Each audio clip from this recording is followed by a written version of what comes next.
Hello, my name is Mary McCarthy, and I'm a Level 1 catechist at Christ Church.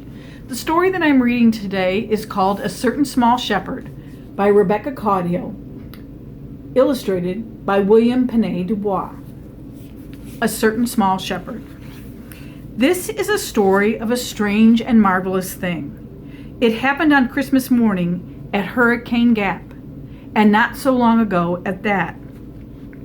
But before you hear about Christmas morning, you must hear about Christmas Eve, for that is part of the story. And before you hear about Christmas Eve, you must hear about Jamie, for without Jamie, there is no story. Jamie was born on a freakish night in November. The cold that night moved down from the north and rested its heavy hand suddenly on Hurricane Gap. Within an hour's time, the naked earth turned brittle. Line Fork Creek froze solid in its winding bed and lay motionless. Nothing but the dark wind was abroad in the hollow. At the foot of the gap, where Jamie's house stood, the wind doubled its fury. It battered the doors of the house. It rattled the windows. It wailed like a banshee in the chimney. For sure it's bad luck trying to break in, moaned Jamie's mother, and turned her face to the pillow. Bad luck has no business here, Jamie's father said bravely. He laid more logs on the fire. Father took the newborn baby from the bed beside its mother and sat holding it on his knee. Sarah, he called, you and Honey come see Jamie. Two girls came from the shadows of the room. In the firelight they stood looking at the tiny wrinkled red face inside the blanket. There are the girls looking at little Jamie. He's such a little brother, said Sarah. Give him time, he'll grow, said Father proudly. When he's 3, he'll be as big as Honey. When he's 6, he'll be as big as you. You want to hold him? Sarah sat down on a stool and Father laid the bundle in her arms. Honey stood beside Sarah and she pulled back a corner of the blanket. She opened one of the tiny hands and laid one of her fingers in it. She smiled at the face in the blanket. She looked up smiling at Father. But Father did not see her. He was standing beside Mother, trying to comfort her. That night, Jamie's mother died. Jamie ate and slept and grew. Like other babies, he cut teeth. He learned to sit alone and to crawl. When he was a year old, he toddled about like other 1-year-olds.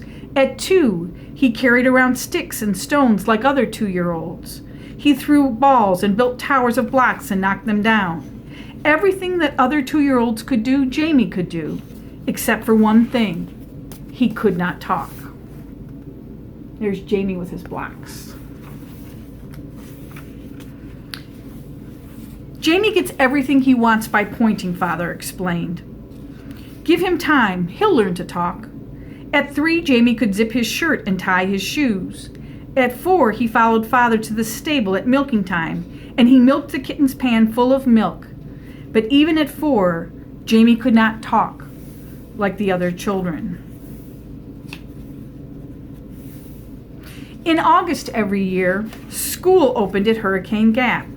On the first morning of school, the year that Jamie was 6, Father handed him a book, a tablet, a pencil, and a box of crayons, all shiny and new. You're going to school, Jamie said, and I'll go with you this morning. The neighbors watched them walking down the road together toward the little one-room schoolhouse. Poor, foolish Father, they said, and shook their heads, trying to make something out of that no-account boy. Miss Creech, the teacher, shook her head too. With so many children, so many classes, so many grades, she hadn't time for a boy who couldn't talk. She told Father. What will Jamie do all day long, she said. He will listen, said Father. So Jamie took his book and his tablet, his pencil, and his box of crayons and sat down in an empty seat in the front row. Every day Jamie listened. He learned the words on the pages of his book. He learned to count. He liked the reading and the counting. But the part of school Jamie liked best was the big piece of paper Miss Creech gave him every day.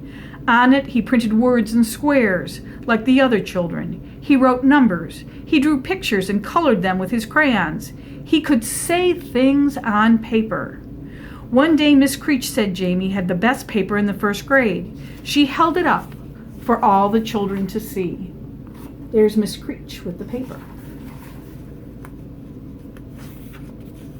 Every year, the people of Hurricane Gap celebrated Christmas in the little white church that stood across the road from Jamie's house.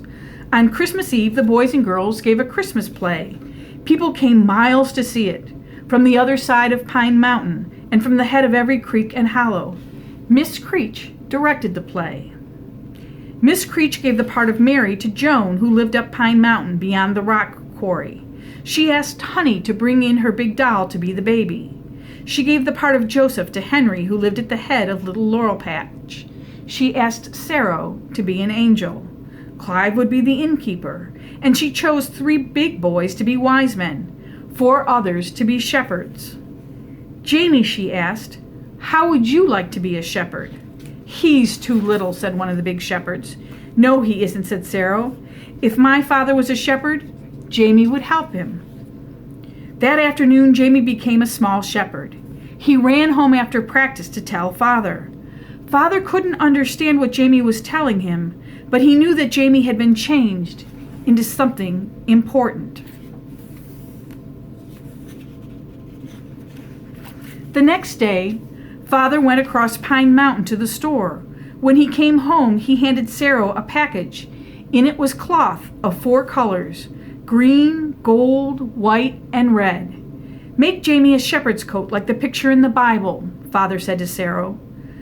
Father went into the woods and found a crooked limb of a tree. He made it into a shepherd's crook for Jamie.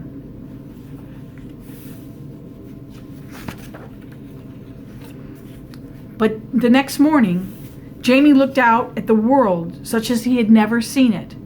Hidden were the roads and the fences and the woodpile and the swing under the oak tree. All were buried deep under a lumpy quilt of snow. And before a stinging wind, snowflakes still madly whirled and danced. Sorrow and Honey joined Jamie at the window. You can't see across Line Fork Creek in this storm, said Sarah. And where is Pine Mountain? Where is the church? Asked Honey. That's what I'd like to know. Jamie turned to them with questions in his eyes. If it had been snowing hard that night in Bethlehem, Jamie, Honey told him, the shepherds wouldn't have had their sheep out in the pasture. They would have had them in the stable, keeping them warm. Wouldn't they, Father? Then they wouldn't have heard what the angel said, all shut indoors like that. When the angels have something to tell a shepherd, said Father, they can find him in any place, in any sort of weather. The shepherd is listening. He will hear. At 11 o'clock, the telephone rang. I have just got the latest weather report. The storm is going all day and into the night. The news they heard was bad. Drifts 10 feet high were piled up along the Trace Branch Road. The boys and girls on Little Laurel Patch couldn't get out. Joseph lived on Little Laurel Patch. The road up to Pine Mountain through Hurricane Gap was closed, all the way to the rock quarry. Mary couldn't get down the mountain. And then the telephone went silent, dead in the storm. Nobody but a foolish man would take to the road on a day like this, said Father. You think that the play was real, don't you, Jamie, said Honey. It wasn't real. It was just a play we were giving, like some story we made up. Jamie could hold his sobs no longer.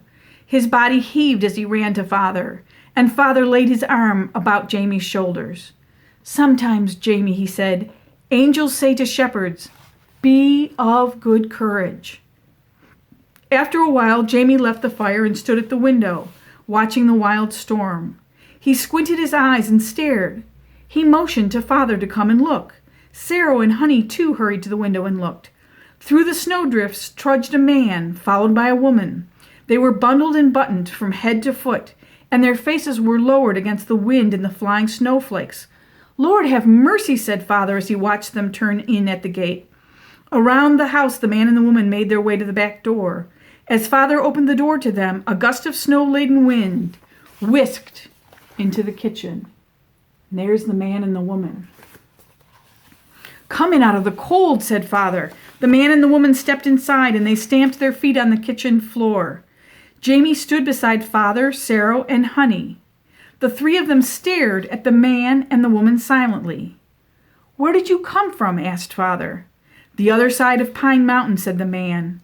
"Why didn't you stop sooner?" asked Father. "We did stop," the man said, "at 3 houses, but nobody had room." Father was silent for a minute, and he looked at his own bed and Jamie's trundle bed underneath it. The man and the woman looked numbly into the fire. "How far were you going?" asked Father. "Down Straight Creek, to her sister's."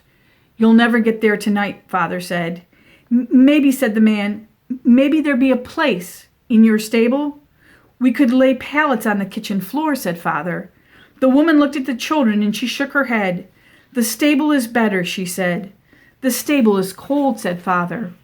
"It will do," said the woman. Father led the way to the stable, and he carried an armload of quilts and on top of them an old buffalo skin. From his right arm swung a lantern and a milk bucket. "I'll milk while I'm there," he said to Sarah. "Get supper ready." "It's cold in that stable," he said as he started out the kitchen door. "Bitter, bitter cold." On the doorstep he turned. "Don't wait up for me," he called back. "I may be gone a good while." Jamie stared into the fire. A strange feeling was growing inside him. This night was not like other nights, he knew. Something mysterious was going on. He felt afraid. What was that he heard? The wind? Only the wind? He lay down on his bed with his clothes on, and he dropped off to sleep. "Get up, Jamie," he heard Father saying. "Put on your clothes, quick." Jamie opened his eyes, and he saw daylight seeping into the room. He saw Father standing over him, bundled in warm clothes. Wondering, Jamie flung the quilts back and rolled out of bed. "Why, Jamie," said Father, "you're already dressed." Father went to the stairs. "Sarah, honey," he called, "come quick." The stable was no fit place, said Father, not on this bitter night, not when the church was close by, and it with a stove in it and coal for burning. Out into the cold, silent, white morning they went. The wind had laid. Snow no longer fell. The clouds were lifting. One star in the vast sky, its brilliance fading in the growing light, shone down on Hurricane Gap. Father led the way through the drifted snow. The others followed, stepping in his tracks. There are the children following their father. As Father pushed open the church door, the fragrance of the Christmas tree rushed out at them. The pot-belly stove glowed red with a fire within. Muffling his footsteps, Father walked quietly up the aisle. Wonderingly, the others followed. There beside the star-crowned Christmas tree, where the Christmas play was to have been given, they saw the woman. She lay on an old buffalo skin covered with quilts. Beside her on the pallet sat the man. The woman smiled at them. "You came to see?" she asked, and lifted the cover. Sarah went first and peeped under the cover. Honey went next. "You look too," Jamie said, Sarah. For a second, Jamie hesitated. He leaned forward and took one quick look. There are they looking at what's under the covers. What do you think could be there? Then he turned and he shot down the aisle and out of the church, slamming the door behind him. Sarah ran down the church aisle, calling after him. "Wait, Sarah," said Father, watching Jamie through the window. To the house Jamie made his way, half running, along the path Father's big boots had cut through the snowdrifts. Inside the house, he hurriedly pulled his shepherd's robe over his coat. He snatched up his crook from the chimney corner. With his hand on the doorknob, he glanced toward the fireplace. There, under the mantel, hung their stockings. Jamie, now, who had hung it there? It had in it the same bulge his stockings had every Christmas morning since he could remember. A bulge made by an orange. Jamie ran to the fireplace and felt the toe of his stocking. Yes, there was a dime, just as on other Christmas mornings. Hurriedly, he emptied his stocking. With the orange and the dime in one hand and in the crook in the other, he made his way toward the church. Father and Sarah, still watching, saw his shepherd's robe, a spot of glowing color in the great white world. Father opened the church door. Without looking to the left or right, Jamie hurried up the aisle. Father and Sarah followed him. Beside the pallet, he dropped to his knees. There's the little shepherd on his knees. "Here's a Christmas gift for the child," he said, clear and strong. "Father," gasped Sorrow. "Father, listen to Jamie." The woman turned back the covers from the baby's face and gently laid the orange beside the baby's tiny hand. "And here's a Christmas gift for the mother," Jamie said to the woman, and he put the dime in her hand. Father, trembling with wonder and with joy, fell to his knees beside Jamie. Sarah too knelt, and Honey, and the man. "Surely," the woman spoke softly, "the Lord lives this day." "Surely," said Father, "the Lord does live this day and all days, and he is a loving and merciful and good." In the hush that followed, Christmas in all its joy and majesty came to Hurricane Gap, and it wasn't so long ago as that.